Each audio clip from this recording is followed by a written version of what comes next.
الحمد لله رب العالمين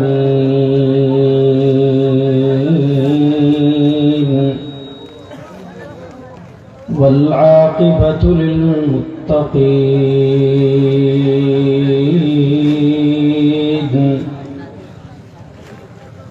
والصلاة والسلام على أشرف الأنبياء والمرسلين وعلى آله وأصحابه أجمعين.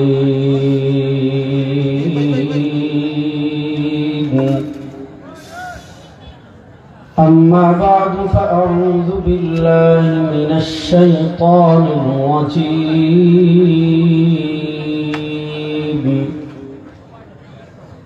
بسم الله الرحمن الرحيم.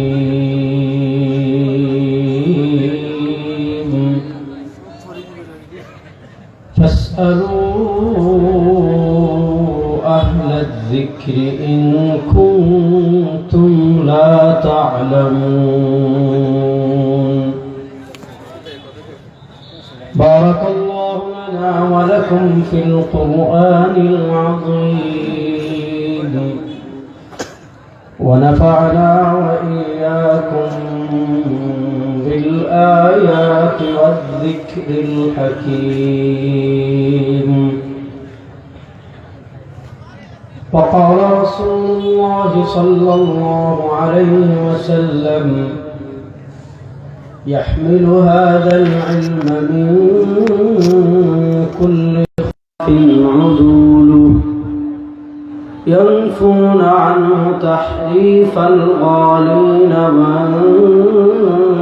وانتحال المبطلين وتأويل الجاهلين،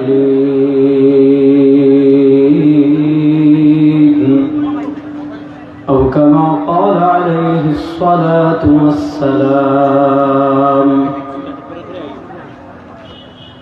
আল্লাহ রাব্বুল আলামিন আল্লাহকে শুকরিয়া আদায় করছি।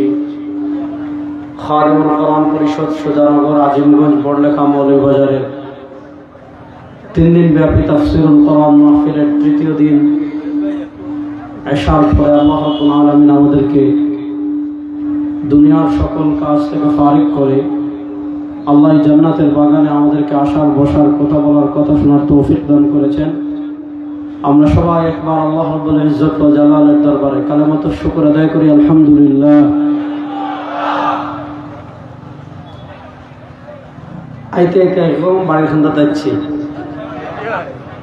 মানে সেই 1:30টায় বেরোছি ঢাকা থেকে। এত কষ্ট হয়েছে আজকে, মানে আমাদের সিলেট রোডটা একদম জ্যাম, বাজে রোড হয়ে গেছে। তো এখানে যদি জানতাম যে আগে একদম বাড়ির খান্দার, তাইলে কালকে রাত্রে সিলেট আইলে কাছেই ছিল একেবারে। যাক, আমি আপনাদের সামনে মহাগ্রন্থ আল কোরআন থেকে একটা ছোট্ট আয়াতের টুকরা তিলাওয়াত করেছি। রাসূল কারীম সাল্লাল্লাহু আলাইহি ওয়াসাল্লামের একটা হাদিস পাঠ করেছি। আয়াত এবং হাদিসকে সামনে রেখে কিছু কথা আপনাদের সামনে পেশ করার চেষ্টা করব। আল্লাহ রাব্বুল আলামিন আমাকে যেন ইখলাসের সাথে বিশুদ্ধ কথা বলার তৌফিক দান করেন। আল্লাহ যেন আপনাদের সবাইকে আলোচনার শুরু থেকে নিয়ে শেষ পর্যন্ত মনোযোগ সহকারে শোনার তৌফিক দান করেন। বুখারী বলেন, মুসলিম বলেন, তিরমিজি, নাসাই, আবু দাউদ হাদিসের যত কিতাব আছে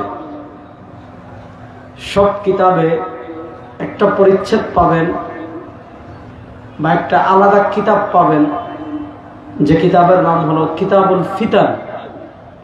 আপনি বুখারী শরীফেও পাবেন, মুসলিম শরীফেও পাবেন, তিরমিজি শরীফেও পাবেন, আবু দাউদ শরীফে পাবেন, নাসাই শরীফে পাবেন। কিতাবুল ফিতান অর্থাৎ ফিতনা সংক্রান্ত কিতাব। ফিতান হলো ফিতনাতুনের বহু বচন। মূলত কিয়ামতের আগে এই উম্মাহ স্পেশাল কিছু ফিতনার সম্মুখীন হবে। এই কিয়ামতের আগে উম্মাহ যে সকল স্পেশাল ফিতনার সম্মুখীন হবে, ওই ফিতনা নিয়ে, ওই ফিতনা সংক্রান্ত হাদিস যেখানে জমা করা হয় ওগুলা কিতাবুল ফিতান। ইমাম মুসলিম রাহিমাহুল্লাহ মুসলিম শরীফে একটা কিতাবের নামকরণ করেছেন কিতাবুল ফিতান। কিতাবুল ফিতানের শুরুতে ইমাম মুসলিম রাহিমাহুল্লাহ একটা হাদিস এনেছেন।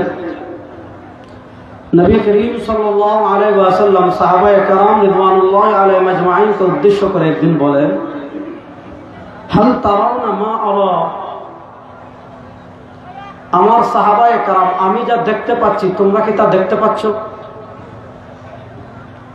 এই দেখা মানে সামনে দেখা না, এই দেখা মানে ভবিষ্যৎ দেখা। নবী করিম সাল্লাল্লাহু আলাইহি ওয়াসাল্লাম সাহাবায়ে কেরাম রিদওয়ানুল্লাহি আলাইহিম আজমাইনকে জিজ্ঞাসা করেছেন, আমি আমার উম্মার যে হালাত দেখতে পাচ্ছি, আমি আমার উম্মার যে ভবিষ্যৎ দেখতে পাচ্ছি, হাল তারাউনা মা আরা, তোমরা কি তা দেখতে পাচ্ছ? আমি আমার উম্মার অদূর ভবিষ্যতে যে অবস্থা দেখতে পাচ্ছি। সাহাবায়ে কেরাম রিদওয়ানুল্লাহি আলাইহিম আজমাইন জবাব দিলেন, লা ইয়া রাসূলুল্লাহ, আমরা কেমনে দেখব? আপনার কাছে দিনে জিবরিল আসেন, রাতে জিবরিল আসেন, সকালে জিবরিল আসেন, সন্ধ্যায় জিবরিল আসেন, আপনি ওয়াহির ইলম প্রাপ্ত, আপনার কাছে সকাল সন্ধ্যা সর্বক্ষণ ওহী আসে, তো স্বাভাবিক আপনি আপনার উম্মার ভবিষ্যৎ যেভাবে দেখতে পাবেন, যা জানতে পারবেন ওয়াহির মাধ্যমে, আমাদের পক্ষে তা জানাও সম্ভব না, বোঝাও সম্ভব না, দেখাও সম্ভব না। সাহাবায়ে কেরাম রিদওয়ানুল্লাহি আলাইহিম আজমাইন যখন এই কথা বললেন, নবী করিম সাল্লাল্লাহু আলাইহি ওয়াসাল্লাম তখন জবাব দিচ্ছেন, ইন্নী আরাল ফিতনা, আমি ফিতনা দেখতে পাচ্ছি। কোথায়? খিলালা বুয়ুতিকুম, চা বাগানের পাহাড়ে না, ওই মাধবকুণ্ডের ঝর্ণায় না, কক্সবাজারের বিচে না, সেন্ট মার্টিনের দ্বীপে না, কোথায়? খিলালা বুয়ুতিকুম। নবী করিম সাল্লাল্লাহু আলাইহি ওয়াসাল্লাম বলেন, আমি তোমাদের প্রত্যেকের ঘরে ঘরে ঘরে ঘরে ফিতনা দেখতে পাচ্ছি। ইন্নী আরাল ফিতনা খিলালা বুয়ুতিকুম, আমি তোমাদের প্রত্যেকের ঘরে ঘরে ঘরে ঘরে ঘরে ঘরে ফিতনা দেখতে পাচ্ছি। কার মতো? কাফাকিল কাতরি, বৃষ্টি ফোঁটার মতো। অর্থাৎ বৃষ্টি যখন পড়া শুরু হয়, আপনি দেখবেন মৌলভীবাজারে বলেন, সিলেটে বলেন, ঢাকায় বলেন, যে জায়গার কথাই বলেন, আপনি যখন দেখবেন বৃষ্টি পড়া শুরু হয়েছে, যদি 5 মিনিট বৃষ্টি হয়, 5 মিনিটে কত ফোঁটা বৃষ্টি পড়েছে আপনি গুনে শেষ করতে পারবেন না। যদি 1 মিনিট বৃষ্টি হয়, 1 মিনিটে কত ফোঁটা বৃষ্টি জমিনে পড়েছে আপনি গুনে শেষ করতে পারবেন না। নবী করিম সাল্লাল্লাহু আলাইহি ওয়াসাল্লাম কি ভয়ঙ্কর হাদিস বলেছেন, আমি দেখতে পাচ্ছি আমার উম্মার ঘরে ঘরে ঘরে ঘরে ঘরে ঘরে ফিতনা আসতেছে।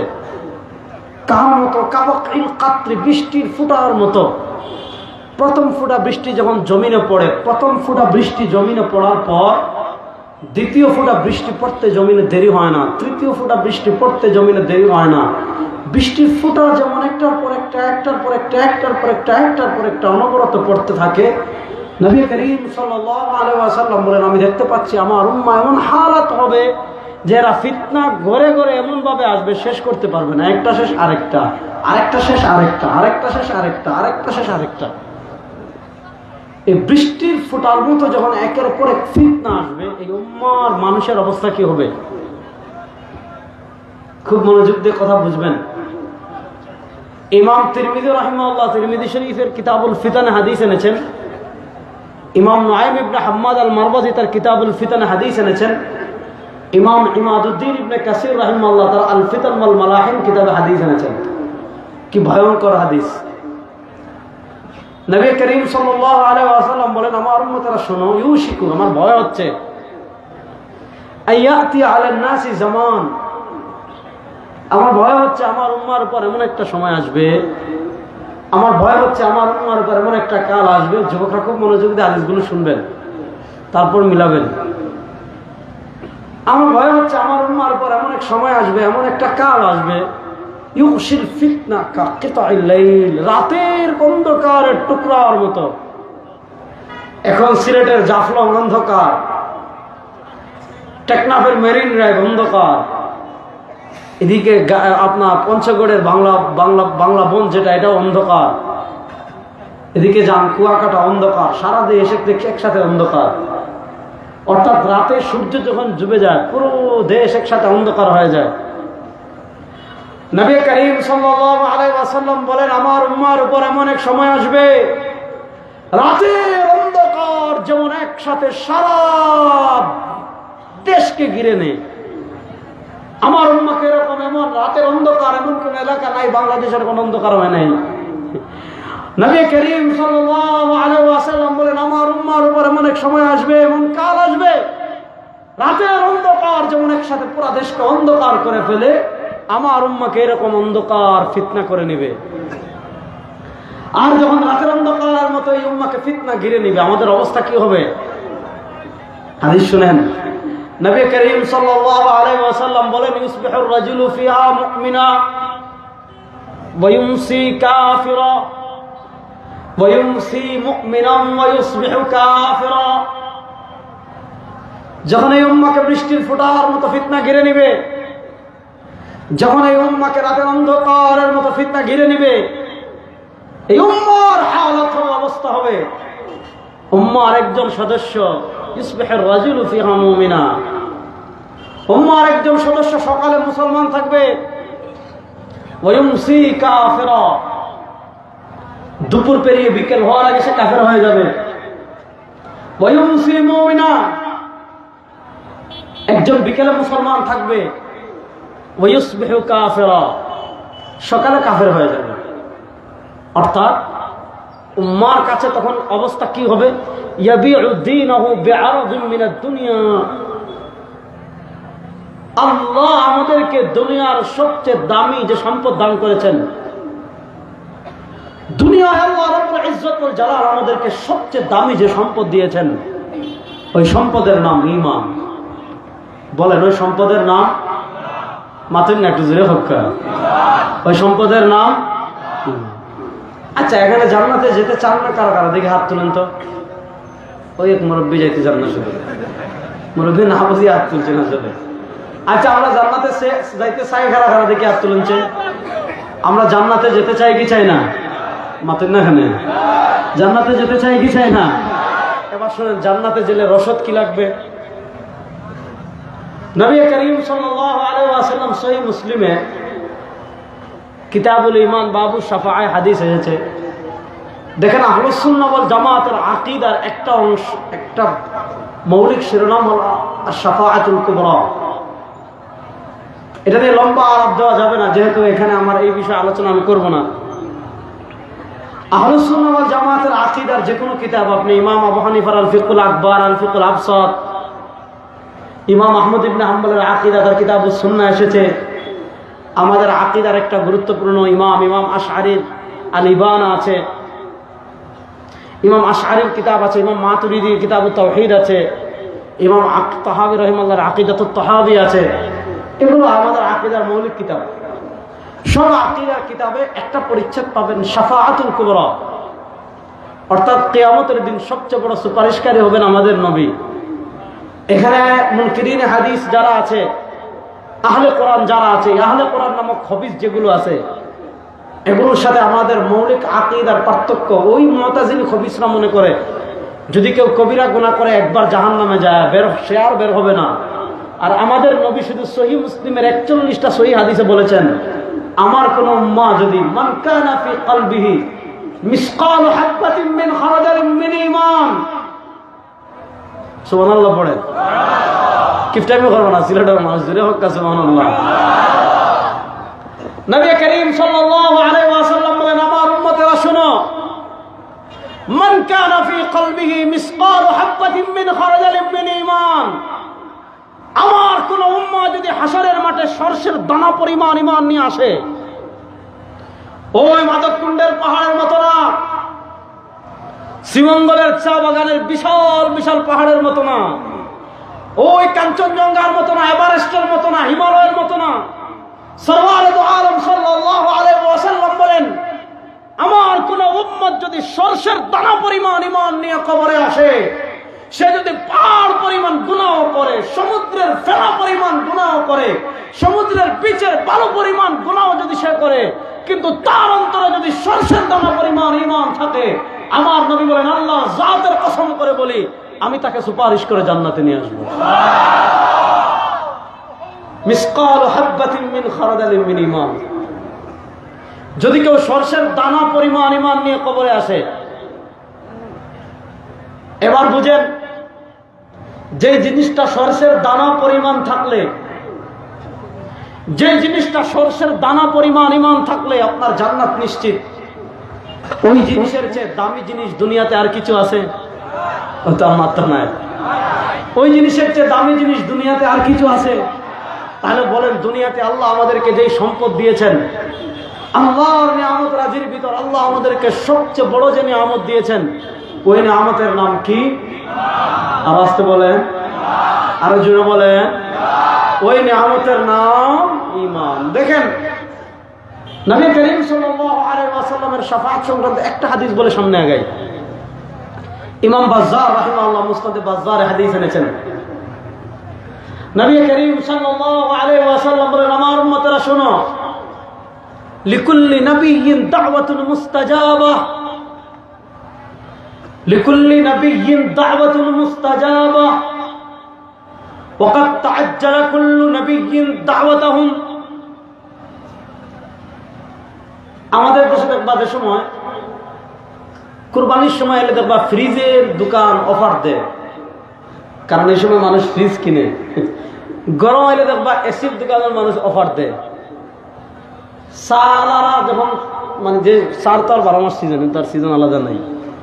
যা তো প্রত্যেক জিনিসের এক একটা সিজন আসলে অফার দেয়, কোম্পানি অফার দেয়।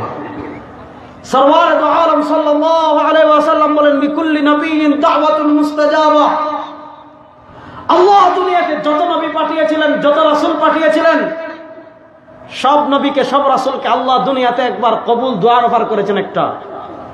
ওয়াকাদ তাআজ্জালা কুল্লু নাবিয়্যিন দাওয়াতাহুম।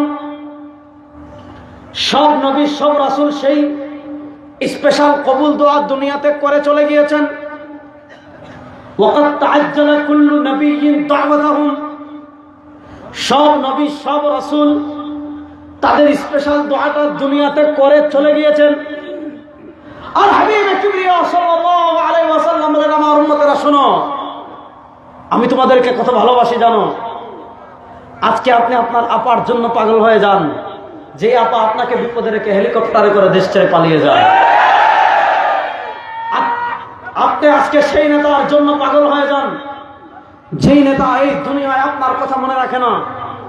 আজকে আপনি এমন নেতার পিছনে ছুটেন, যেই নেতা চোর, ডাকাত, বদমাশ, রাষ্ট্রের টাকা আত্মসাৎকারী, এই রাষ্ট্রের কোটি কোটি টাকা যারা বিদেশে পাচার করে এই দেশকে যারা তলানিতে নিয়ে গিয়েছে, সেই নেতাদেরকে আপনি পা চাটেন, সেই নেতাদেরকে আপনি অভিভাবক মানেন। অথচ এই নেতারা নামাজ পড়ে না, রোজা রাখে না, হজ করে না, যাকাত দেয় না, নেশা করে রাত্রে পড়ে থাকে। আর আজকে তুমি সরওয়ারে দু আলমের আদর্শ তোমার ভালো লাগে না। অথচ সরওয়ারে দু আলম দুনিয়া থেকে বিদায় নেওয়ার আগে বলেছেন, আমার রক্তমাখা ইসলাম তোদের কাছে রেখে যাচ্ছি, আমার তন্দান শহীদ করা ইসলাম তোদের কাছে রেখে যাচ্ছি। ইসলামের উপর অটল এবং অবিচল থাকবি। আনা ফরাতুল লাকুম ইনদাল হাউদি ইয়াউমুল কিয়ামা। কিয়ামতের দিন আমি নবী হাউজে কাউসারে তোদের অভিনন্দন জানাবো। আজকে আপনি কাদের পিছনে ছুটেন? যাই হোক, আলোচনা বাদ দেন।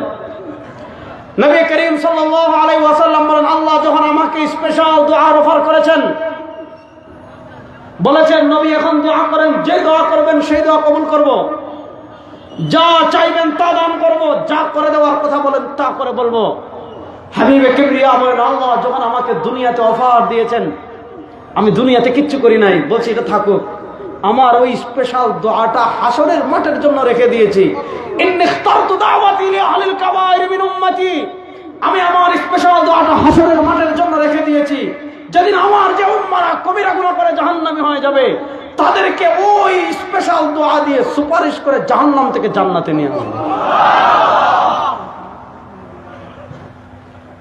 তো নবী করিম সাল্লাল্লাহু আলাইহি ওয়াসাল্লাম বলেছেন, আমি সুপারিশ করব কাদের জন্য? আমার উম্মার ভিতর যারা কবিরা গুনাহ কিন্তু ঈমান আছে সামান্য পরিমাণ, দেখা যাচ্ছে ওই গুনাহ করে ফেলেছে পাহাড় পরিমাণ, কিন্তু ওই অন্তরের নিচে একটু দেখা যায় লা ইলাহা ইল্লাল্লাহ। বলেন না লা ইলাহা ইল্লাল্লাহ মুহাম্মাদুর, কাম হয়ে যাবে।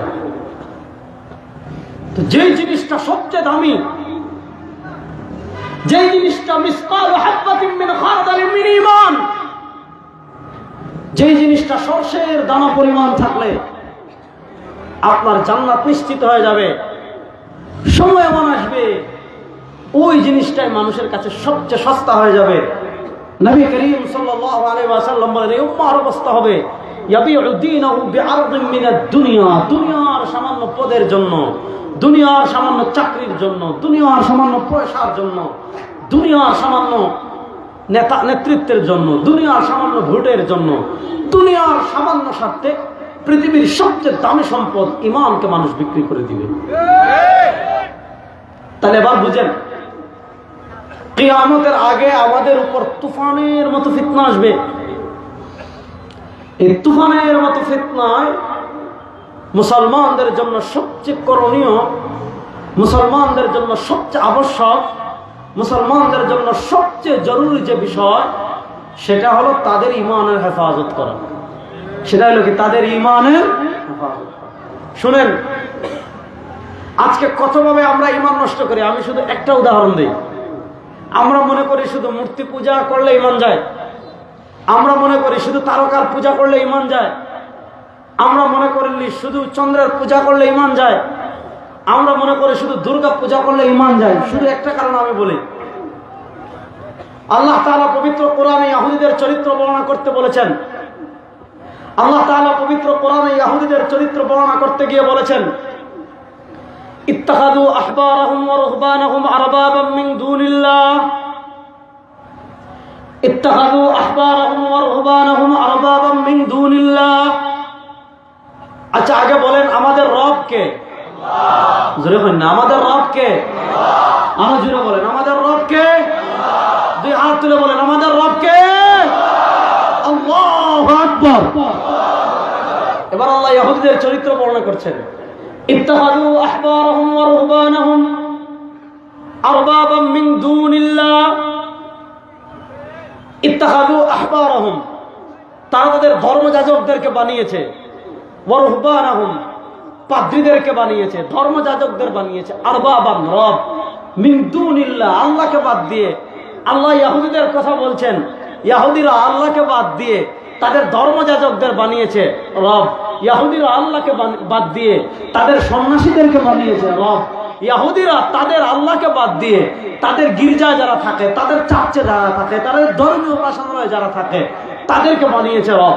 প্রশ্ন হলো, এই আয়াত যখন নাজিল হয়েছে, হযরত আদী ইবনে হাতিম রাদিয়াল্লাহু তাআলা আনহু, যিনি আগে ইহুদি ছিলেন, তিনি দৌড় দিয়ে নবী করিম সাল্লাল্লাহু আলাইহি ওয়াসাল্লামের দরবারে আসলেন। এসে বলেন, ইয়া রাসূলুল্লাহ, আল্লাহ কোরআনে বললেন আমরা নাকি সন্ন্যাসীদেরকে রব বানিয়েছি, আমরা নাকি ধর্মযাজকদের রব বানিয়েছি, আমরা নাকি গির্জাওয়ালাদেরকে রব বানিয়েছি, অথচ আমরা তো কখনো গির্জাওয়ালাদের সিজদা করি নাই, আমরা তো কখনো ধর্মযাজকদের সিজদা করি নাই, আমরা কখনো সন্ন্যাসীদের সিজদা করি নাই, তাহলে আমরা তাদেরকে কি করলাম, রব বানালাম কেন, কিভাবে?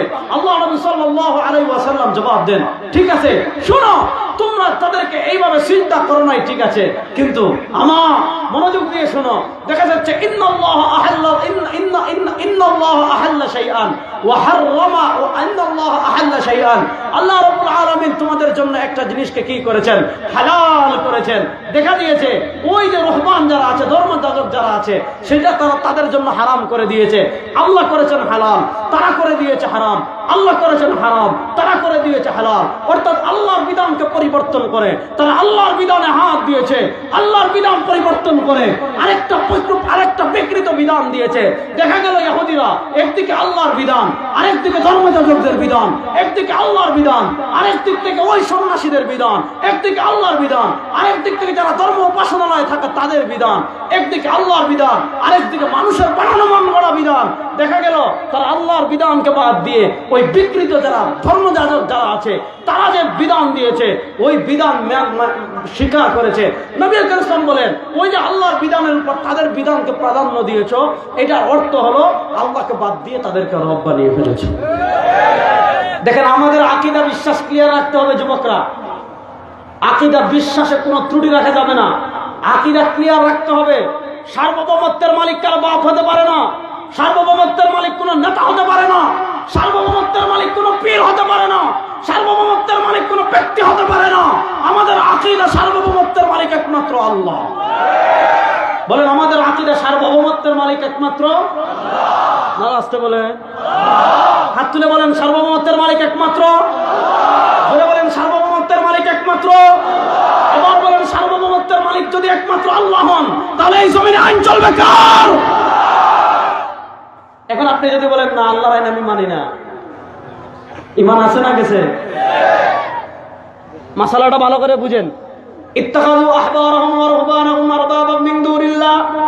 এখন দেখা গেল আল্লাহর আইনের চেয়ে আপনার আইনের প্রতি আপনার মহব্বত বেশি।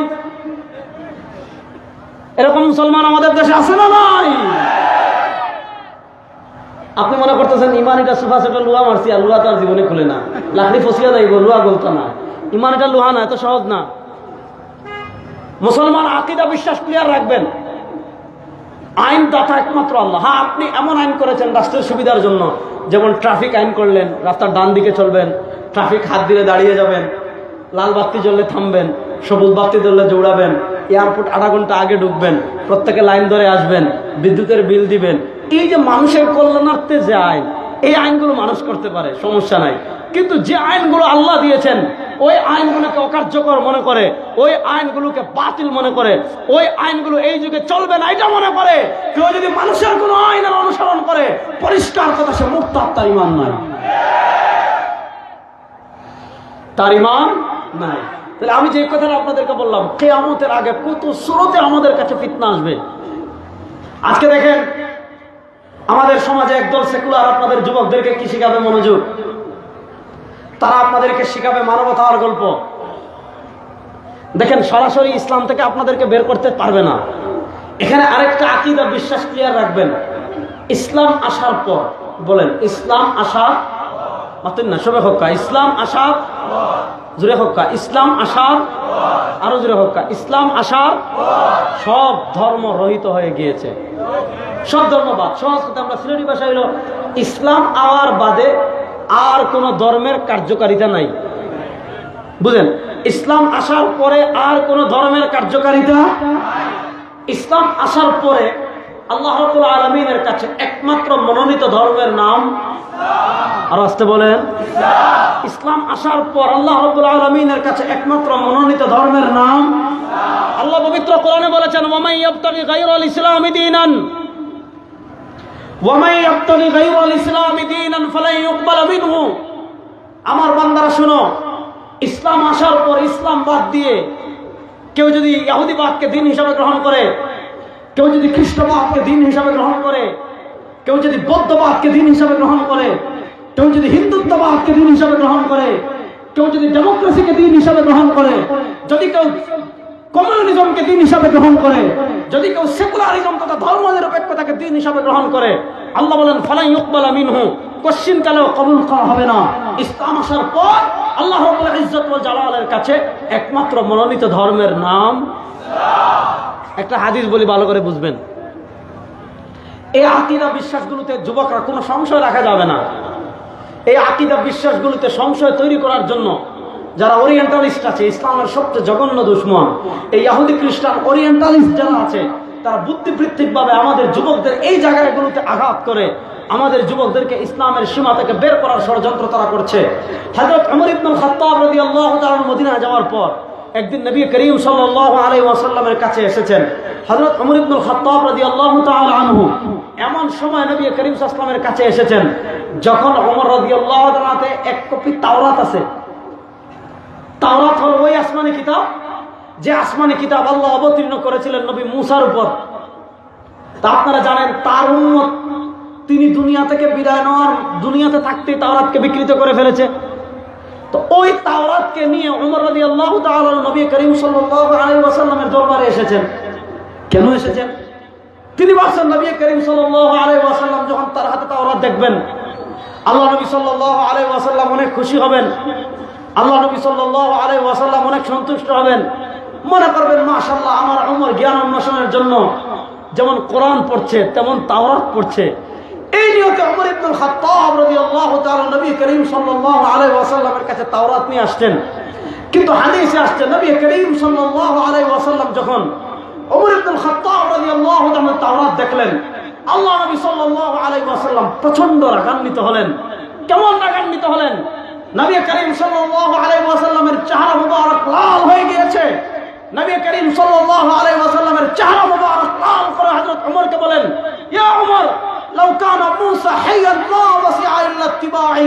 ও ওমর, তুমি কোরআন পাওয়ার পর তাওরাত পড়ছো, সরওয়ারে দু আলমের ইসলামের সন্ধান পাওয়ার পর কোরআন পর তাওরাত পড়ছো।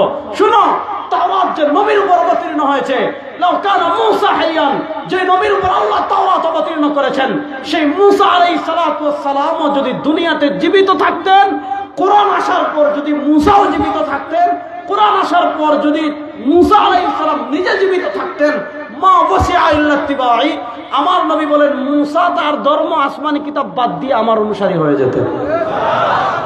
তাহলে বোঝা গেল ইসলাম আসার পর আর কোন ধর্মের কার্যকারিতা, হ্যাঁ এখানে কার্যকারিতা নাই, এটার অর্থই নয় যে পৃথিবীতে আর কোনো ধর্ম থাকবে না, সবাই যার যার ধর্ম পালন করবে, আমাদের কোনো আপত্তি নেই।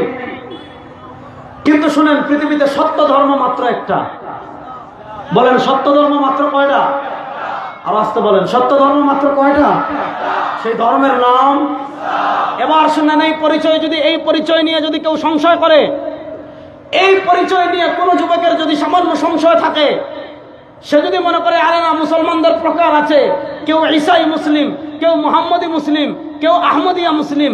দেখেন আজকে প্রাচ্যবিদরা আমাদের ঈমানকে নষ্ট করার জন্য, আজকে ইহুদি খ্রিস্টানরা আমাদের ঈমানকে নষ্ট করার জন্য কেমন ষড়যন্ত্র করছে। আপনি ফেসবুকে ঢুকলেই দেখবেন পোস্ট করা পোস্ট, আপনি ইউটিউবেও দেখলে দেখবেন কি সুন্দর করে তারা ভিডিও ছেড়ে রেখেছে যে মুসলমান, আমরা সবাই মুসলমান। হ্যাঁ, আমাদের ভিতর পার্থক্য কি? যারা খ্রিস্টান তারা নাকি ঈসাই মুসলিম, যারা কাদিয়ানি তারা নাকি আহমদি মুসলিম, আমরা নাকি মুহাম্মদি মুসলিম। শুনেন, দুনিয়াতে ঈসাই মুসলিম বলতে কোনো মুসলিম নাই, আহমদি মুসলিম বলতে কোনো মুসলিম নাই। মিল্লাতে আবিকুম ইব্রাহিম ওয়া সাম্মাকুমুল মুসলিমিন, যারা সরওয়ারে দু আলমের উম্মত হবে, সরওয়ারে দু আলমের রিসালাতের স্বীকৃতি দিবে, তারাই মুসলমান। বাকি সবাই কাফের, তাদের মুসলমান পরিচয় দেওয়ার কোনো অধিকার নাই, তাদের মুসলমান পরিচয় দেওয়ার কোনো অধিকার। এখন এখানে ঈমান কেমনে নষ্ট করে তারা আপনাকে শিখাবে। শুনেন, ধর্ম এটা আপনার ব্যক্তিগত। শুনেন, কেউ না বলে ধর্ম এটা ব্যক্তিগত, আমাদের সবচেয়ে বড় পরিচয় আমরা মানুষ। কথাটা বুঝেন যে ধর্ম এটা ব্যক্তি জীবনে থাকবে, আমাদের সবার পরিচয়, আমাদের সবচেয়ে বড় পরিচয় আমরা মানুষ, আমাদের সবচেয়ে বড় পরিচয় আমরা মানুষ। যেহেতু আমরা মানুষ, সুতরাং মানুষে মানুষে কোনো বিবাদ নাই। সুতরাং তুমি হিন্দুদের পূজায় যাও, খ্রিস্টানদের ক্রিসমাস ডেতে যাও, বৌদ্ধদের বৌদ্ধ পূর্ণিমায় যাও, দেখেন তারা মুসলমানদেরকে মানবতা কেমনে শেখায়। মুসলমান মানবতা মানি, তুমি হিন্দুদের পূজায় যাও। মুসলমান মানবতা মানি, তুমি খ্রিস্টানদের ক্রিসমাস ডে পালন করো। শোনো, আমাদের সরওয়ারে দু আলম আমাদেরকে শিখিয়েছেন, কোরআনের বাহিরে, হাদিসের বাহিরে কোনো মানবতাকে মুসলমান মানে না, মানতে পারে না। আজকে আপনি বাংলাদেশে যারা মানবতার গল্প শোনাচ্ছে ইদানি, আপনি যখন ট্রান্সজেন্ডারের বিরুদ্ধে বলবেন, আপনি যখন সমকামিতার বিরুদ্ধে বলবেন, আপনি যখন নাস্তিকতাবাদের বিরুদ্ধে বলবেন, আপনি যখন মুরতাদদের বিরুদ্ধে বলবেন, আপনি যখন ওই উগ্র সন্ত্রাসী ইসকনের বিরুদ্ধে বলবেন, আপনি যখন ওই উগ্রবাদী হিন্দু ইসকন ভারতীয় দালালদের বিরুদ্ধে বলবেন, তারা আপনাদেরকে গল্প শোনাবে মানবতা। তারা আপনাকে গল্প শোনাবে কি? মানবতা। কিন্তু এই দালালদেরকে জিজ্ঞাসা করেন যে ফিলিস্তিনে যখন লক্ষ মুসলমানকে খুন করা হয়, তখন তোমাদের মানবতা কোথায় থাকে? তাহলে আমাদের কাছে সবার চেয়ে বড় পরিচয় মানবতা না, সবার চেয়ে বড় পরিচয় ইসলাম। আর আসতে বলেন, আমাদের কাছে সবার চেয়ে বড় পরিচয় মানবতা না, সবার চেয়ে বড় পরিচয় ইসলাম। আমাদের আকীদা সুস্পষ্ট, যে মানবতা কোরআন সুন্নাহ সাপোর্ট করে, আলা রাসি ওয়াল আইন, সেটাকে আমরা 100 রেসপেক্ট করি, সেটাকে আমরা আমাদের মাথার উপর রাখি। কিন্তু যেই মানবতা কোরআন হাদিস সাপোর্ট করে না, যেই মানবতা আল্লাহ আমাদেরকে শিখান নাই, যেই মানবতা সরওয়ারে দু আলম আমাদেরকে শিখান নাই, যেই মানবতা কোরআনে নাই, যেই মানবতা হাদিসে নাই, যেই মানবতা আমার আল্লাহ বলেন নাই, যেই মানবতা আমার নবী বলেন নাই, আর কোরআন সুন্নাহর বাইরে যত মানবতা আছে, মুসলমানরা সেই মানবতা 1000 বার লাথি মারে। সেই মানবতা কখনো আমাদের মানবতা হতে পারে? আজকে আমাদের দেশে দেখবেন মানবতার নামে তারা ট্রান্সজেন্ডারকে প্রমোট করে, মানবতার নামে তারা সমকামিতাকে প্রমোট করে, মানবতার নামে হিন্দুত্ববাদী আগ্রাসনকে প্রমোট করে। ওই দিন বাংলাদেশে শেষ হয়ে গিয়েছে।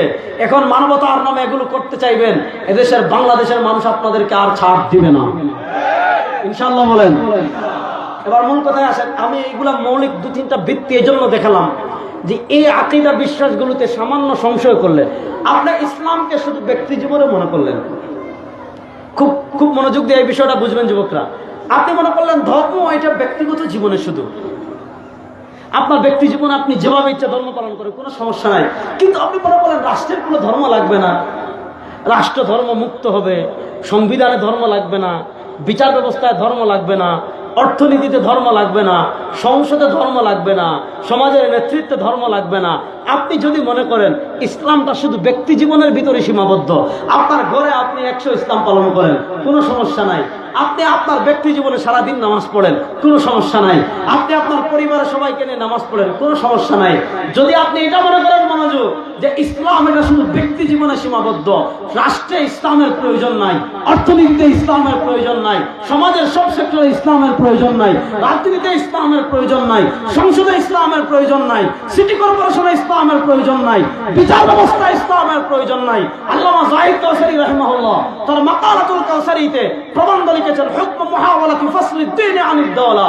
আরে কোন যুবক, কোন বৃদ্ধ, কোন মুসলমান যদি মনে করে রাষ্ট্রের ধর্ম লাগবে না, রাষ্ট্রের সব সেক্টরে ধর্ম লাগবে না, অর্থনীতিতে ধর্ম লাগবে না, সংবিধানে ধর্ম লাগবে না, নেতৃত্বে ধর্ম লাগবে না, সংসদে ধর্ম লাগবে না, ধর্ম শুধু গড়ে থাকবে, ধর্ম শুধু মাজারে থাকবে, ধর্ম শুধু উরুসে থাকবে, যদি কেউ এটা মনে করে তার ঈমান থাকবে না, সে মুরতাদ হয়ে যাবে।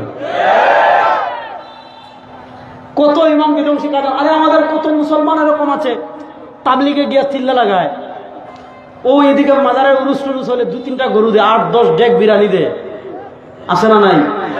কিন্তু তাদেরকে বলবেন যে ভাই রাষ্ট্রের ইসলাম লাগবে না, বলবো দরকার নাই, সংবিধানে ইসলামের দরকার নাই, অর্থনীতিতে ইসলামের দরকার নাই। শোনেন বাংলাদেশের মুসলমান, 52 বছর আপনারা দেখেছেন কত নেতার পরিবর্তন হয়েছে, চেয়ারের পরিবর্তন হয়েছে, ক্ষমতার পালাবদল হয়েছে, ভাগ্যের পরিবর্তন হয়েছে। বড় আপনার মৌলবাজার মানুষ হয়ে গেছে মনে করেন উপর আসতে পেরে। 52 বছরে ভাগ্যের পরিবর্তন হয়েছে। ভাগ্যের পরিবর্তন করতে পারে একটা জিনিস, সেটার নাম কোরআন। বলেন সেটার নাম। এজন্য আমি যে কথাগুলো বলছি মনোযোগ দিয়ে বুঝেন। নবী করিম সাল্লাল্লাহু আলাইহি ওয়াসাল্লাম বলেছেন কিয়ামতের আগে এই উম্মার উপর ফিতনার তুফান আসবে। এই তুফানে ঘর যাবে ব্যাপারটা এমন না, এই তুফানে বাড়ি ক্ষতিগ্রস্ত হবে ব্যাপারটা এমন না, এই তুফানে আপনার রাস্তায় চা বাগানের গাছ ভেঙে পড়ে যাবে ব্যাপারটা এমন না, এই তুফানে আপনার বাড়ির টিন চাল উড়িয়ে নিবে ব্যাপারটা এমন না। ফিতনা এমন ভাবে আসবে যে ফিতনা এই উম্মার ঈমানকে নষ্ট করে ফেলবে। সুতরাং এখন আমাদের জন্য 1 নম্বর জরুরি বিষয়, আমাদের ঈমান রক্ষার ব্যাপারে আমাদের সচেতন হওয়ার প্রয়োজন আছে না নাই? বড় আসতে বলেন, ঈমান রক্ষার ব্যাপারে আমাদের সচেতন হওয়ার প্রয়োজন আছে না নাই? আল্লাহ আমাদের সবাইকে ঈমান হেফাজত করার তৌফিক দান করুন। আল্লাহ আমাদের সবাইকে ঈমান নিয়ে কবরে যাওয়ার তৌফিক দান করুন। আসেন এই বর্তমান যুগের চলমান একটা ফিতনা নিয়ে আমি কথা বলি। এই যুগের একটা বড় ফিতনার নাম মডারেট ইসলাম। কি ইসলাম? যুবকরা একটু বলেন, কি ইসলাম? মডারেট ইসলাম। শুনেন, আমি আপনাদেরকে একটা সহজ জিনিস বুঝাই, তাহলে আপনারা আমার পরের কথাটা বুঝতে পারবেন। আপনারা বিরক্ত হইলেন না তো? এখানে দেখেন, আজকে আমি ঢাকা থেকে এসেছি। ঢাকা থেকে এখানের দূরত্ব 260 কিলোমিটার বা 80 কিলোমিটার ধরেন। এই 280 কিলোমিটার পাড়ি দেওয়ার জন্য আমার রাস্তার প্রয়োজন হয়েছে, গাড়ির প্রয়োজন হয়েছে, ব্রিজের প্রয়োজন হয়েছে।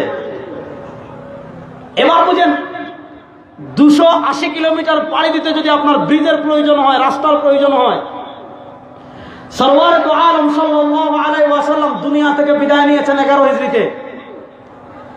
নবী করিম সাল্লাল্লাহু আলাইহি ওয়াসাল্লাম দুনিয়া থেকে বিদায় নিয়েছেন 11 হিজরিতে। এই 11 হিজরির পরে আজকে 1447 হিজরির জুমাদাল উলা মাসে আপনি এই সুজানগর মাঠে বসে কোরআন দেখতে পাচ্ছেন। আপনারা আমাকে একটা কথা পরিষ্কার ভাষায় বলেন, আজকে 1447 হিজরিতে এই কোরআন আমাদের কাছে। সরওয়ারে দু আলম সাল্লাল্লাহু আলাইহি ওয়াসাল্লাম দুনিয়া থেকে বিদায় নিয়েছেন 11 হিজরিতে। আজ থেকে 1446 বছর আগে আল্লাহ কোরআনে আয়াত নাযিল করেছেন, আল-ইয়াওমা আকমালতু লাকুম দীনাকুম ওয়া আতমামতু আলাইকুম নি'মাতি ওয়া রাদিতু লাকুমুল ইসলাম দীনা। ও মুসলমান, 1446 বছর আগে যে কোরআন নবীর কাছে ছিল, 1446 বছর পর হুবহু ওই কোরআন আমাদের কাছে আছে না নাই? আর আসতে বলেন, ওই 1446 বছর আগের যে কোরআন আর এই কোরআনের একটা একটা নুক্তায় কোনো পার্থক্য আছে? একটা হরফে কোনো পার্থক্য আছে? নাই। কেউ কয় আছে? শুনছেন এবার জুসের সাথে ঘুষ রাখিস রে ভাই, বালা ভাই বুঝক। 1446 বছর আগের কোরআন আর এই কোরআনে কোনো একটা হরফে পার্থক্য আছে? নাই। যদি কেউ বলে যে একটা অক্ষর বেশ কম আছে, তার ঈমান আছে না গেছে? জুড়ে বলেন, ঈমান আছে না গেছে? এবার খুব সহজ করে বলেন, এই 1446 বছর পাড়ি দিয়ে কোরআন আপনার কাছে কিভাবে আসলো? ফেসবুকের মাধ্যমে আসে নাই, ইউটিউবের মাধ্যমে আসে নাই, গুগলের মাধ্যমে আসে নাই, ইন্টারনেটের মাধ্যমে আসে নাই। মনোযোগ, 1446 বছর আগে আল্লাহ বলেছেন, আল-ইয়াওমা আকমালতু লাকুম দীনাকুম, ইসলাম পরিপূর্ণ করে দিয়েছি, দিন পরিপূর্ণ করে দিয়েছি, শরিয়া পরিপূর্ণ করে দিয়েছি। 1446 বছর আগে আল্লাহ যে ইসলামকে পরিপূর্ণ করে দিয়েছেন, 1446 বছর আগে আল্লাহ যে দিনকে পরিপূর্ণ করে দিয়েছেন, সেই ইসলাম, সেই কোরআন, সেই শরিয়া, সেই ইসলাম, সেই হাদিস 1446 বছর পর হুবহু আমাদের কাছে আসে না নাই? এবার বুঝেন, মাত্র 280 কিলো পাড়ি দিতে রাস্তা লাগে। কি সুন্দর! এখান থেকে আপনি যাবেন জুড়ির থেকে যাইবা বড়লেখা কুলাউড়া থেকে মৌলিবাজার থেকে শ্রীমঙ্গল থেকে শাস্তাগঞ্জ থেকে ওবায়দি ঢাকা, আর ইবাদি গেলে সিলেট, ওবায়দিও দেওয়া যাইব সিলেট। এখন বুঝেন 1446 বছর পাড়ি দিয়ে তো ফেসবুক আর ইউটিউব আর গুগলের মাধ্যমে বা ইসলাম আসে নাই। 1446 বছর পাড়ি দিয়ে যে ট্রেডিশনাল রাস্তা তৈরি করে ইসলাম আসছে, 1446 বছর যে হাইওয়ে দিয়ে ইসলাম আসছে, 1446 বছর পাড়ি দিয়ে যে রাস্তা দিয়ে ইসলাম আসছে, ওই রাস্তাটাই ইসলামের সঠিক পথ। ওই রাস্তা কোনটা?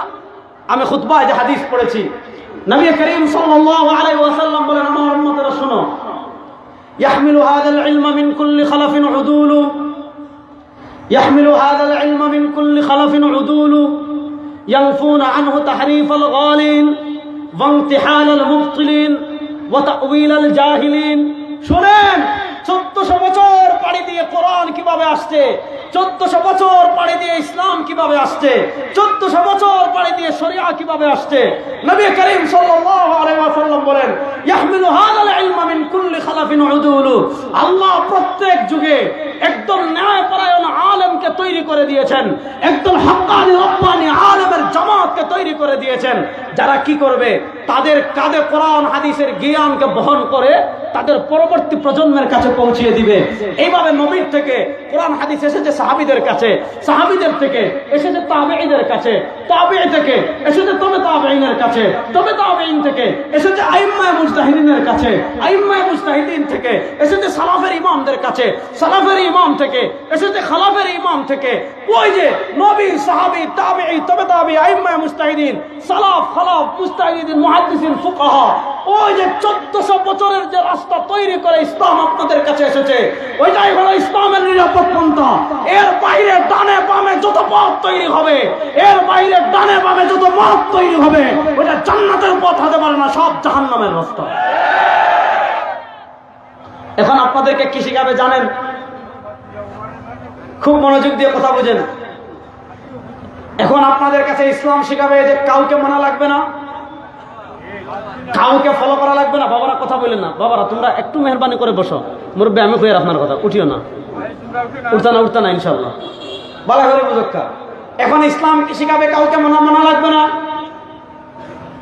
কাউকে ফলো করা লাগবে না, কাউকে অনুসরণ করা যাবে না। এক কাজ করেন, বাংলা 2-4টা চটি বই পড়ে ফেলেন। চটি বই মানে ছোট ছোট বই, বাংলা 2-4টা ছোট বই পড়েন। বাংলা বুখারী শরীফ পাওয়া যায় পড়েন, বাংলা মুসলিম শরীফ পাওয়া যায় পড়েন, বাংলা আবু দাউদ শরীফ পাওয়া যায় পড়েন। বাস 2-4টা হাদিসের চটি বই পড়ে, 2-4টা হাদিসের ছোট ছোট বই পড়ে, 2-4টা বাংলা বই পড়ে। এখন আপনার মন যেটা বলে এটাকে আপনি ইসলাম বানিয়ে দিচ্ছেন, আপনার মন যেটা চাচ্ছে ওটাকে আপনি দিন বানিয়ে দিচ্ছেন, আপনার মন যেটাকে বলে ওটাকে আপনি শরিয়া বানিয়ে দিতে চাচ্ছেন। এটার নাম হলো মডার্ন ইসলাম, ওটার নাম হলো সবচেয়ে খতরনাক ইসলাম। আপনি যদি আপনার যুক্তির অনুসরণ করেন, আপনি যদি আপনার পূজাকে প্রাধান্য দিয়ে আপনার পূজা অনুযায়ী আমল করা শুরু করেন। কাউসারী রাহিমাহুল্লাহ কিতাব লিখেছেন, আল্লাহ মাযহাবিয়া কামদারাতুল্লাহ দীনিয়া। কেউ যদি নিজের বুঝ অনুযায়ী ইসলামকে আমল করা শুরু করে, বুঝবেন তার ঈমান হারাইতে আর বেশি দিন বাকি। এবার ইসলাম 1400 বছরে কিভাবে আসছে আমি মনোযোগ দিয়ে বুঝাই। এই ইতিহাসটা বলে আমি শেষ করব, একটু সবর করে বসবেন তো ইনশাআল্লাহ। আমি তো নিজের মানুষ, আমার লাগে না যদি না বলতে খার আওয়াজ শুনতাম, এক বেটা আইব তোমার ও হোগলাতে গিয়ে আওয়াজ করে দেবো, আপনি বই শুনতেন, আমার আওয়াজ শুনতে নাই। আচ্ছা দুষ্টামি করলাম, ভালো করে বুঝুক। ইমাম বুখারী রাহিমাহুল্লাহর উস্তাদ ছিলেন। দেখেন সাহাবা একরাম দিন মানতেন কিভাবে। সাহাবা একরামের ইসলামের মতো আমরা ইসলাম মানতে চাই কি চাই না? আরে আহলুস সুন্নাহ ওয়াল জামাতের আকীদা সাহাবাগণ হক বাতিলের পার্থক্যের মাপকাঠি। বলেন সাহাবা একরাম হক বাতিলের পার্থক্যের মাতেন না। সাহাবা একরাম হক বাতিলের পার্থক্যের এক কথা, সাহাবা একরাম সত্যের না রাস্তা পাক্কা, সাহাবা একরাম সত্যের, বলেন সাহাবা একরাম সত্যের নবী। আল্লাহ বলেছেন ইযা কিলা লাহুম আমিনু কামা আমানান নাস, আল্লাহ বলেছেন ফাইন আমানু বিমিসলি মা আমানতুম বিহি ফাকাদ ইহতাদা। নবী বলেছেন ইন্নাহু মান ইয়াইশু মিনকুম বা'দি ফাসায়ারা ইখতিলাফান কাসীরা ফাআলাইকুম বিসুন্নতি ওয়া সুন্নাতিল খুলাফাইর রাশিদিন আল মাহদিয়্যিন। নবী বলেছেন তাফাররাকাত বানু ইসরাঈল আলা 72 মিল্লাহ وستفترق أمتي على 73 ملة كلهم في النار إلا ملة واحدة قالوا من هي يا رسول الله قال ما أنا عليه وأصحابي। আমার নবী সাহাবা একরামকে মাপকাঠি বানিয়েছেন, আল্লাহ কোরআনে সাহাবা একরামকে মাপকাঠি বানিয়েছেন। এখন রাজনীতি যদি আপনি সাহাবা একরাম থেকে বেশি বুঝেন, আপনি হাদিস যদি সাহাবা একরাম থেকে বেশি বুঝেন, আপনি যদি ইশক নবী সাহাবা একরাম থেকে বেশি বুঝেন, আপনি রাজনীতির নামে যদি সাহাবা ওভারটেক করেন, আপনি সহিহ হাদিসের নামে যদি সাহাবা ওভারটেক করেন, আপনি ইশক রাসূলের নামে যদি সাহাবা একরাম ওভারটেক করেন, আপনার চেয়ে বড় ইবলিস শয়তান প্রতারক আল্লাহর জমিনে আনতে না।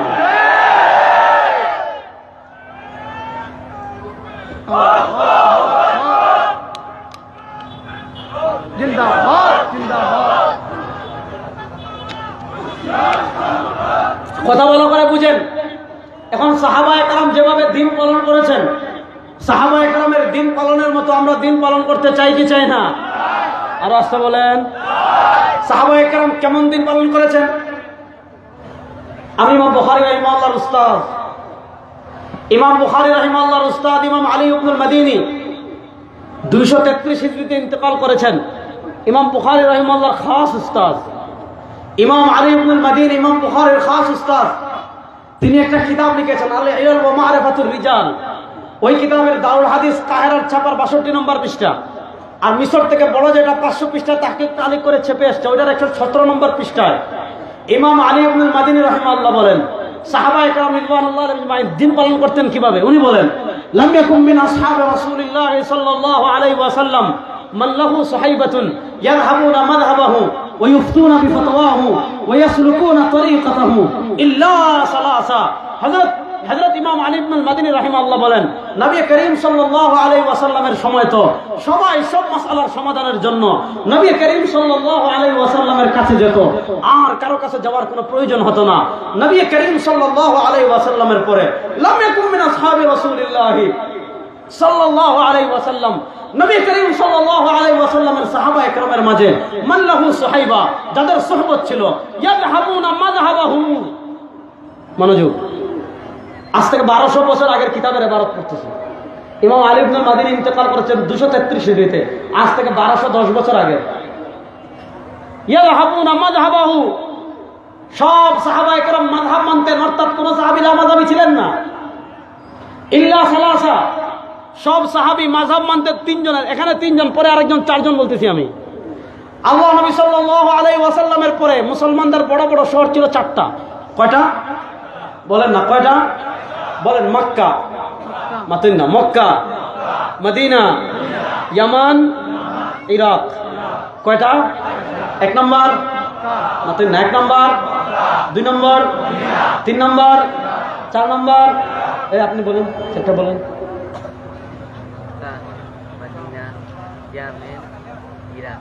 ইরান না, ইরাক। মাশাআল্লাহ, এই আপনি আছেন না মাঝে, বলতে পারবেন 4টা? বলেন তো। মাশাআল্লাহ, সব মনোযোগ দিয়ে আসেন তো আমার লগে। এই 4 শহরে 4 জন নবীর ইন্তেকালের পরে 4 জন সাহাবী 4 শহরে থাকতেন।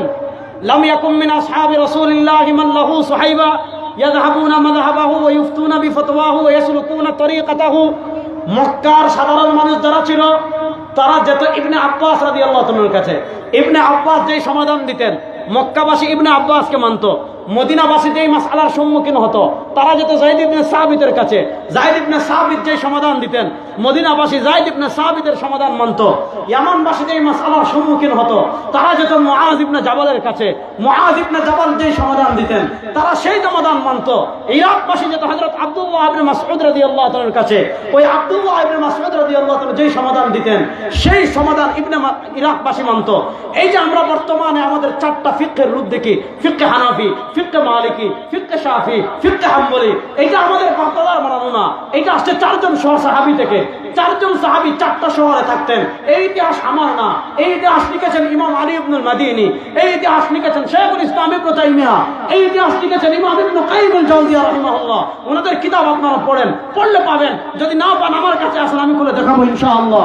ওই 4 সাহাবী 4 শহরে থাকতেন। এক শহরে থাকতেন ইরাকবাসী ইবনে মাসউদকে ফলো করত, মদিনাবাসী যায়েদ ইবনে সাবিতকে ফলো করত, মক্কাবাসী ইবনে আব্বাসকে ফলো করত, ইয়ামানবাসী হযরত মুআজ ইবনে জাবালকে ফলো করত। ফলো করত মানে কি, যেই মাসআলার সম্মুখীন হতো তারা তার কাছে যেত, তিনি সমাধান দিতেন কোরআনের আলোকে, হাদিসের আলোকে। কোরআন হাদিসে না পেলে গবেষণা করে সমাধান দিতেন। ইয়ামানবাসী মানত মুআজ ইবনে জাবালকে, মক্কাবাসী মানত ইবনে আব্বাসকে, মদিনাবাসী মানত হযরত যায়েদ ইবনে সাবিতকে, ইরাকবাসী মানত হযরত আব্দুল্লাহ ইবনে মাসউদকে। এভাবে এসেছে, আমি আপনাদেরকে বুঝাই। ইবনে মাসউদ ছিলেন কুফায়, ইবনে মাসউদের পরে এই চেহারায় আসলেন আলকামা, এই চেয়ারে আলকামার পরে এই চেয়ারে আসলেন ইব্রাহিম নাখাই, ইব্রাহিম নাখাইয়ের পরে এই চেয়ারে আসলেন হাম্মাদ ইবনে আবি সুলাইমান, হাম্মাদ ইবনে আবি সুলাইমানের পরে এই চেয়ারে আসলেন ইমাম আযম আবু হানিফা রাহিমাহুল্লাহু তাআলা। অর্থাৎ ইমাম আযম আবু হানিফা রাহিমাহুল্লাহ তিনি মাযহারের আবিষ্কারক না। ইমাম আযম আবু হানিফার ফিকহে হানাফি, এটা এসেছে ইরাক থেকে, এটার শিকড় ইবনে মাসউদ। ইমাম মালিকের ফিকহে মালিকি, এটা আসে মদিনা থেকে, এটার শিকড় হযরত যায়েদ ইবনে সাবিত। ইমাম শাফির ফিকহ, এটা এসেছে মক্কা থেকে, এটার শিকড় হযরত ইবনে আব্বাস। হযরত ইমাম আহমদ ইবনে হাম্বলের ফিকহ, এটা এসেছে হযরত মুআজ ইয়ামান থেকে, এটার শিকড় হযরত মুআজ ইবনে জাবাল। এই বক্তব্যগুলো আমার, এই বক্তব্য কার? ইমাম বুখারীর উস্তাদ ইমাম আলী ইবনুল মাদিনী রাহিমাহুল্লাহ। দেখেন, মানুষের ক্যাটাগরি 2 স্তরের। আপনি যদি ইমাম আযম আবু হানিফার মাকামে চলে যান, আপনি যদি ইমাম শাফিঈর মাকামে চলে যান, আপনি যদি হাম্মাদ ইবনে আবি সুলাইমানের মাকামে চলে যান, আপনি যদি ইব্রাহিম নাখাইর মাকামে চলে যান, আপনি যদি আলকামার মাকামে চলে যান, আপনি যদি ইবনে মাসউদের মাকামে চলে যান, সেই মাকাম কি? সেই মাকামগুলো হলো তারা প্রত্যেকেই ছিলেন মুজতাহিদ। অর্থাৎ আপনার মাকাম যদি এমন হয় যে শরিয়ার যেই মাসআলা আসুক না কেন, সেটা কোরআন হাদিসে থাকুক অথবা না থাকুক, সেটা ইজতিহাদি হোক অথবা মানসুস আলাইহি হোক, সেটা কোরআন হাদিসে সরাসরি পাওয়া যাক অথবা না যাক, আপনার মাকাম যদি এমন হয় যে শরিয়ার যেই মাসআলা আসুক, সেটা অর্থনীতির মাসআলা হোক, ব্যাংকের মাসআলা হোক, এলসির মাসআলা হোক, আধুনিক রাষ্ট্র পরিচালনার মাসআলা হোক, আধুনিক বিচার ব্যবস্থার মাসআলা হোক, অনলাইনে তোমার মোবাইল ব্যাংকিং এর মাসআলা হোক, যেই মাসআলা হোক, আপনার যোগ্যতা যদি এমন থাকে যে যেই মাসআলা আসুক না কেন, যেই বিষয় আসুক না কেন, কোনো হুজুরের কাছে যাওয়ার দরকার নাই, কোনো আলেমের কাছে যাওয়ার দরকার নাই, কোনো আল্লামার কাছে যাওয়ার দরকার নাই, কোনো শায়েখের কাছে যাওয়ার দরকার নাই, কোনো পীরের কাছে যাওয়ার দরকার নাই, কারো কাছে যাওয়ার দরকার নাই। যেই মাসআলা আসুক না কেন, আমি নিজে নিজে কোরআন সুন্নাহ রিসার্চ করে সব মাসআলার সমাধান বের করতে পারবো। আপনি যদি নিজে কোরআন সুন্নাহ রিসার্চ করে সব মাসআলার সমাধান বের করতে পারেন, আপনার নাম মুজতাহিদ। আপনার জন্য অন্যের অনুসরণ করা, আপনার জন্য অন্য কারো তাকলিদ করা হারাম, যদি আপনি কি হন? মুজতাহিদ হন। আচ্ছা, এখানে এরকম শেখে আসেন দেখে আত্মলক্ষা, যেই মাসআলা হোক, ব্যাংকিং এর মাসলা হোক, অর্থনীতির মাসলা হোক, বিচার ব্যবস্থার মাসলা হোক, রাজনীতির মাসলা হোক, ব্যবসা বাণিজ্যের মাসলা হোক, অনলাইনে ব্যবসা হোক, মোবাইল ব্যাংকিং হোক, যেই মাসআলা হোক, কোনো বেটার কাছে যাওয়া লাগতো না। সব মাসআলা আমি নিজে নিজে বার করতে পারবো। দেখে শেখে আসেন আত্মলক্ষা একজনও নাই। আস্তাগফিরুল্লাহ। আরে আমি পারবো না, আমি আমারটা বললাম, আমি পারবো না। আচ্ছা, শেখে পারতো না দেখে আত্মলক্ষা চাই, আমি পারবো না, আমি হাত তুললাম যে আমি সব মাসালা নিজে নিজে গবেষণা করে বাইর করতে পারতাম না। শেখে পারতো না দেখে, এই ব্যাপারে সবাই একমত কি একমত না যে আমরা পারতাম? আচ্ছা, এখন যেহেতু আমরা পারতাম না, তার আমল করার দরকার নাই। হ্যাঁ মাতেন না, বুঝাই নিস, যেহেতু আমরা পারতাম না। আচ্ছা, আপনি ব্যাংকিং এর সব মাসালা আপনি গবেষণা করে সমাধান দিতে পারবেন? তাহলে যেহেতু আমরা পারতাম না, তার আমরা আমল করার দরকার নাই। মাতেন আমল করার দরকার আসেনি? আমল করার দরকার আসেনি? এখন কিভাবে আমল করবো শুনেন। সৌদি আরবের শীর্ষ আলেমের রেফারেন্স দিয়ে যাই। শেখ বিন বাজ রাহিমাহুল্লাহ সৌদি আরবের গ্র্যান্ড মুফতি ছিলেন। সৌদি আরবের ফতোয়া সমগ্র বের হয়েছে 13 খণ্ডে, ফতোয়া আল্লাজনা দাইমা পর্যন্ত। আমার কাছে 13 খণ্ড আছে, পরে আরো বের হয়েছে। ফতোয়া আল্লাজনা দাইমার 5 নম্বর খণ্ডের 34 নম্বর পৃষ্ঠায় সৌদি আরবের শীর্ষ ফতোয়া বোর্ড যেটার চেয়ারম্যান বিন বাজ, আবার সৌদি আরবের আরেকজন গ্র্যান্ড মুফতি শেখ সালেহ আল উসাইমিন, তার লিখিত কিতাবের নাম লিকাতুল বাবিল মাফতুহা, এটাও বলেছেন। কি বলেছেন?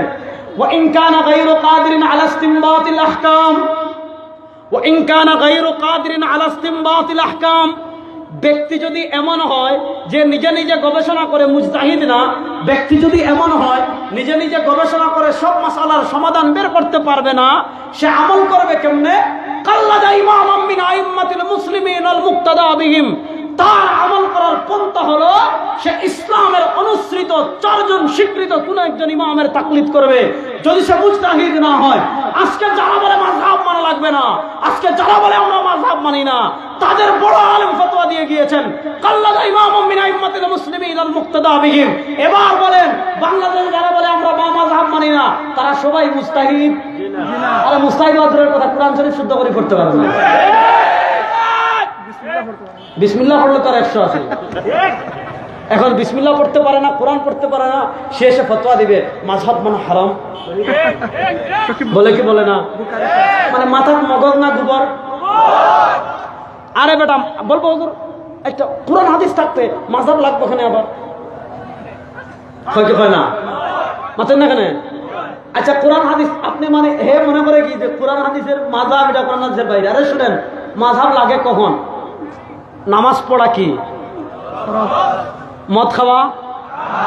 ও মাতুন না। জুয়া খেলা? সুদ খাওয়া? এই যে মদ খাওয়া হারাম, এখান বুঝতে হইলে মা বাবা নিবার দরকার আছে না? আল্লাহ বলছেন ইন্নামাল খামরু ওয়াল মাইসির ওয়াল আনসাব ওয়াল আজলাম রিজসুম মিন আমালিশ শাইতান ফাস্তানিবু। ইয়েস, মদ খাওয়া হারাম বুঝতে কোরআন আর দরকার নাই। ফজরের নামাজের ফরজ কয় রাকাত? আমরা সিলেট তো 2 রাকাত, মৌলভীবাজার কয় রাকাত? কিন্তু মিল আছে মাশাআল্লাহ।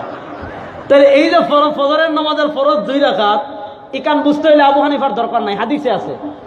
ইসলামী শরীয়ত যে মাসালা আপনি কোরআনে পেয়ে যাবেন, কোথায় যাওয়া লাগবে না। যে মাসালা হাদিসে পাওয়া যাবে, কোথায় যাওয়া লাগবে না। আরে বেটা আহমদ, যখন তুই কোরআনে পাবে না, হাদিসে পাবে না, তখন কি করবি? তখন 2 সূরত হয় আপনার কোরআন সুন্নাহ রিসার্চ করে বের করতে পারবেন। আমি খুব সহজ করে একটা জিনিস কই, আপনারা এলাকার সুজানগরের এক চাচা চাচির লোকে গুছা করে বাজার হয়েছেন, কিতা করে আইছেন? গুছা করে আইয়া চাচি মনে করো চাচারও অ্যান্ড্রয়েড ফোন আছে, চাচিরও অ্যান্ড্রয়েড ফোন আছে। এখন চাচা গুছা করি ইমত মেসেজ দিছেন যে তোরে আমি 3 তালাক দিছি, আমি বাড়ির থেকে আওয়ার আগে তোর বাপের বাড়ির যা। 8-10 মিনিট পরে চাচার মাথা ঠান্ডা হয়েছে, ঘটনা তো ঠিক হয়েছে না, কেন করা বিসমিল্লাহির রহমানির রহিম মোবাইল খুলিয়া দেখেন চাষি তো ইন্টারনেট লাইনও নাই, মানে মোবাইল মেসেজ আবার দেখছেন না, বেটা বিসমিল্লাহ হইয়া মেসেজ ডিলেট করলিস। মেসেজ কি করে ফেলেছে? এখন বলেন তালাক হইল কিনা? দাঁড়ান ফতোয়া পড়ে দেন। এখন বলেন এই যে তালাকের মাসালা, এটা ইসলামী শরীয়তে আছে না নাই? এখন যে বলবে ভাই আমি কোরআন হাদিসের বাইরে মাযহাব মানি না, তারা বলবেন ভাই ঠিক আছে মাযহাব সব বাদ, তুমি এই মাসালাটা হাদিস থেকে দেখো। তখন বলবে কি জানেন যে আসলে আমাদের শেখ আব্দুর রাজ্জাক নজরুল সাহেব বলেছেন হয়ে যাবে, ওরা বলেছে আমাদের অমুক সাহেব, তারপর এই বাটপা তুই না একটু আগে বললে আবু হানিফা মানা যাবে না, শাফিকে মানা যাবে না, ইমাম আহমদ ইবনে হাম্বলকে মানা যাবে না, ইমাম মালিককে মানা যাবে না, ইমাম আব্দুর রাজ্জাক বিন ইউসুফ যে সূরা ফাতিহা শুদ্ধ করে পড়তে পারে না, তার কথা তুই কেন বলিস? বাটপার কথা।